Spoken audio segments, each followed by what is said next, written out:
Σήμερα θα δούμε την ιστορία ενός σχολείου που αποφάσισε να αλλάξει τα πάντα, να μεταμορφωθεί. Και ο καταλύτης για όλο αυτό, ένα ευρωπαϊκό πρόγραμμα που ίσως έχετε ακουστά, το Erasmus+. Και κάπου εδώ μπαίνει το μεγάλο ερώτημα. Πώς γίνεται ένα σχολείο, ένα οποιοδήποτε σχολείο, να ανακαλύξει ξανά τον εαυτό του, να αλλάξει την κουλτούρα του από τη ρίζα και να εμπνεύσει τους πάντες, από τους μαθητές μέχρι και τους ίδιους τους δασκάλους? Κι όμως, η απάντηση, όσο περίεργο και αν ακούγεται, κρύβεται σε ένα ταξίδι. Ένα ταξίδι όχι αναψυχής, αλλά γνώσης και συνεργασίας σε πάνω από 10 χώρες της Ευρώπης, που έφερε πίσω φρέσκες ιδέες, καινοτόμες πρακτικές και κυρίως έναν αέρα αλλαγής. Λοιπόν, για να δούμε τι θα ξεδιπλώσουμε σήμερα. Θα εξερευνήσουμε 5 βασικούς άξονες. Πρώτον, πώς ακριβώς έγινε αυτή η μεταμόρφωση. Δεύτερον, πώς χτίστηκε μια πραγματικά ανοιχτή κοινότητα. Τρίτον, πώς αγκάλιασαν τη μάθηση του μέλλοντος. Τέταρτον, πώς έφτιαξαν πολίτες του κόσμου που όμως νοιάζονται για τον τόπο τους. Και τέλος, πώς όλο αυτό το εγχείρημα έγινε πηγή έμπνευσης. Πάμε λοιπόν να μπούμε στο ψητό, γιατί εδώ δεν μιλάμε απλά για μερικές καλές δράσεις. Μιλάμε για μια βαθιά, ουσιαστική αλλαγή που είχε ως αφετηρία την ευρωπαϊκή συνεργασία. Ο μεγάλος καταλύτης λοιπόν ήταν το Erasmus+. Όλα ξεκίνησαν από εκεί. Οι εκπαιδευτικοί παρακολουθήσαν σεμινάρια για νέες, σύγχρονες μεθόδους διδασκαλίας, έκαναν αυτό που λέμε job shadowing, δηλαδή πήγαν και παρακολουθήσαν από κοντά πώς δουλεύουν άλλα σχολεία στην Ευρώπη. Αυτό τους έδωσε την ευκαιρία να δικτυωθούν, να ανταλλάξουν απόψεις και, στο τέλος, να πάρουν τις καλύτερες ιδέες και να τις προσαρμόσουν στα δικά τους δεδομένα. Και με αυτό το έναυσμα μπαίνουμε στον πρώτο μεγάλο πυλώνα της αλλαγής, το χτίσιμο μιας κοινότητας που να είναι ισχυρή, δημοκρατική και πάνω απ' όλα ανοιχτή σε όλους. Η λέξη κλειδί εδώ ήταν η συμπεριληπτική κουλτούρα. Τι σημαίνει αυτό στην πράξη? Σημαίνει να φτιάξεις ένα σχολείο όπου κάθε παιδί νιώθει ότι ανήκει, ότι η φωνή του μετράει. Ένα περιβάλλον που όχι απλά ανέχεται, αλλά γιορτάζει τη διαφορετικότητα και ενθαρρύνει τη συμμετοχή. Και η δημοκρατία δεν ήταν απλά μια λέξη σε ένα βιβλίο, έγινε πράξη. Φανταστείτε, για να εκλέξουν το μαθητικό του συμβούλιο, στήθηκε κανονική εκλογική διαδικασία. Με κάλπες, με παραβάν, με επίσημα ψηφοδέλτια. Τα παιδιά έζησαν τη διαδικασία από πρώτο χέρι. Έμαθαν βιωματικά τι θα πει να είσαι ενεργός πολίτης. Και τώρα πάμε σε κάτι που είναι πραγματικά πολύ δυνατό. Πώς μπορείς να μιλήσεις στα παιδιά για κάτι τόσο δύσκολο όπως ο λεκτικός εκφοβισμός? Εδώ χρησιμοποίησαν αυτή την πασίγνωστη λαϊκή ρίση ως αφορμή για μια δράση γροθιά στο στομάχι.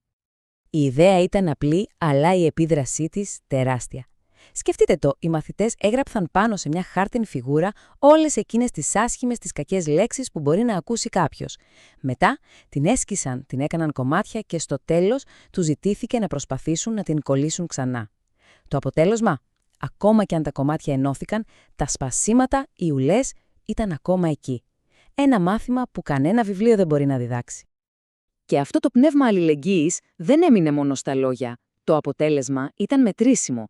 Κατά τη διάρκεια της εβδομάδας εθελοντισμού μαζεύτηκαν 4 ολόκληρα μεγάλα κιβώτια, γεμάτα τρόφιμα, ρούχα και παιχνίδια για οικογένειες της περιοχής που τα είχαν πραγματικά ανάγκη. Καταλαβαίνουμε λοιπόν ότι δεν ήταν απλά μεμονωμένες δράσεις, ήταν κομμάτια ενός παζλ που έχτισαν κάτι πολύ μεγαλύτερο. Στην ουσία, το σχολείο μετατράπηκε σε έναν ζωντανό πυρήνα ανθρωπιάς και αλληλεγγύης. Αφού λοιπόν έβαλαν τα θεμέλια μιας δυνατής κοινότητας, ήρθε η ώρα για το επόμενο βήμα. Να αλλάξουν τον τρόπο που γίνεται το ίδιο το μάθημα. Να αγκαλιάσουν τη μάθηση του αύριο. Εδώ έγινε μια στροφή 180 μοιρών. Ξεχάστε την κλασική εικόνα του μαθήματος μέσα σε 4 στίχους με ένα βιβλίο στο χέρι. Αντί γι' αυτό, φανταστείτε τη μάθηση να βγαίνει έξω. Να γίνεται μέσα από επισκέψεις σε μουσεία, να παίρνει τη μορφή παιχνίδιου και οι ίδιοι οι μαθητές να αναλαμβάνουν τα δικά τους projects. Και βέβαια, σε όλο αυτό, η τεχνολογία ήταν ο μεγάλος σύμμαχος. Δεν μιλάμε απλά για έναν υπολογιστή στην τάξη. Μιλάμε για μια ολόκληρη ψηφιακή εργαλειοθήκη. Χρησιμοποίησαν τον Earcode για να κάνουν τα μαθήματα πιο διαδραστικά, το Incredibox για να συνθέσουν τη δική τους μουσική, το Kahoot και το Quizzes για να τεστάρουν τις γνώσεις τους παίζοντας, μέχρι και το Canva για να σχεδιάσουν αφίσες και το WordWall για παιχνίδια στα μαθηματικά. Ακόμα και εργαλεία τεχνητής νοημοσύνης μπήκαν στο παιχνίδι. Και φτάνουμε στον τρίτο πυλώνα, που είναι εξίσου σημαντικός. Πώς φτιάχνεις πολίτες που να νιώθουν κομμάτι του κόσμου, αλλά ταυτόχρονα να νοιάζονται και να δρουν για τον τόπο τους. Κοιτάξτε λίγο αυτόν τον αριθμό. 10. Οι εκπαιδευτικοί ταξίδεψαν σε 10 διαφορετικές ευρωπαϊκές χώρες. Αυτό δεν είναι απλά ένα ταξίδι. Είναι η δημιουργία ενός τεράστιου δικτύου συνεργασίας, ανταλλαγής γνώσης και εμπειριών.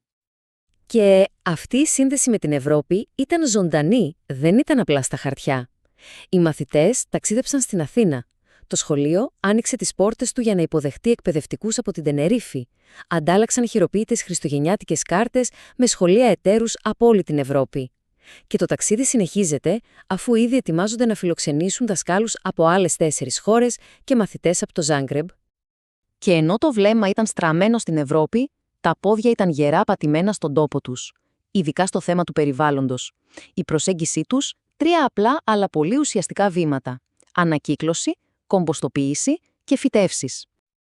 Και δεν έμειναν στη θεωρία. Συμμετείχαν στην παγκύπρια εκστρατεία καθαρισμού Let's Do It Cyprus. Μέσω της τριγανοκίνησης μετέτρεψαν το παλιό τηγανέλαιο σε καύσιμο. Έφτιαξαν έργα τέχνης από ανακυκλώσιμα υλικά. Και ίσως το πιο σημαντικό απ' όλα, πήραν τις ιδέες τους, τις έκαναν προτάσεις και τις παρουσίασαν στον κοινοτάρχη τους. Έμαθαν τι θα πει να διεκδικήσει ένα καλύτερο μέλλον για τον τόπο σου. Και κάπως έτσι φτάνουμε στο τέλος αυτής της διαδρομής. Τι μένει στο τέλος?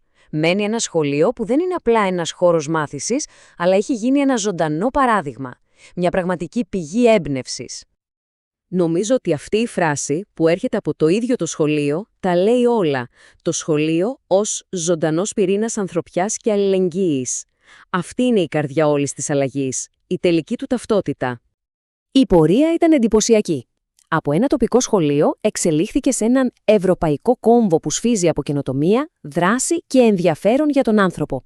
Αυτό το άλμα δείχνει τη δύναμη που μπορεί να έχει ένα όραμα όταν συνδυάζεται με συνεργασία και ανοιχτό μυαλό. Και όλο αυτό μας αφήνει με ένα ερώτημα που πάει πολύ παραπέρα από την ιστορία αυτού του σχολείου. Αν ένας μόνο οργανισμός, ένα μόνο σχολείο μπόρεσε να κάνει όλα αυτά, φανταστείτε τι θα μπορούσαμε να καταφέρουμε όλοι μαζί.